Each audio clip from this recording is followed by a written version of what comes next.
Assalamualaikum guys. Aku ingat aku nak share lah. Sepatutnya aku tak nak buat video ni. Aku memang tak nak buat video ni, tapi aku nak share dengan korang. Dekat negara-negara Arab ni, bila kau dapat panggilan untuk datang jumpa, interview ke dan sebagainya, kadang-kadang panggilan tu kau dapat direct daripada HR dia, ataupun panggilan tu kau dapat daripada headhunter. Diorang kalau boleh, diorang memang suka fizikal lah. Interview fizikal. Nak jumpa, dia nak jumpa depan-depan. Dia nak communicate dengan dia depan-depan. Dia nak tengok kau punya gerak-geri badan. Dia nak tengok kau punya communication skill. Dia nak tengok kau punya body language. Sebab tu, diorang akan invest untuk kau datang dekat negara diorang dan buat interview tu fizikal. Ini sehabis boleh, sebaik boleh dia memang nak physical interview.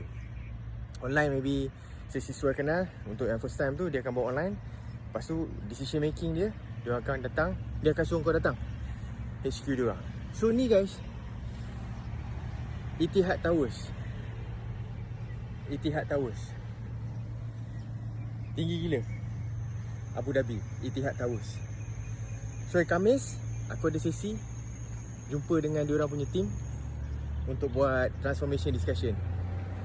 So sama juga macam Dubai, diorang punya market crash Sekejap. So dia banyak buat right sizing. Sekarang dia orang nak pick up balik. So bila dia orang nak pick up balik guys, dia orang akan panggil employee ataupun staff dia orang yang terjejas waktu zaman time-time critical tu lah. Bukanlah zaman baru bulan lepas kot kan. Dia akan panggil balik. Tapi dia panggil yang performer saja. Yang tak performer, ini kali lah. Buat apa dia nak panggil? So dia akan cari yang ganti guys. So bila nak ganti tu macam mana? Inilah peranan aku. Peranan aku adalah untuk pastikan bila kita sesi temuduga tu, kita buat dengan cara psychometric, kita buat dengan cara competency based assessment, kita buat dengan cara yang betul, supaya diorang boleh dapat staff yang power guys. Staff yang kaliber tinggi banyak di kawasan Asia. So korang tunggu apa lagi?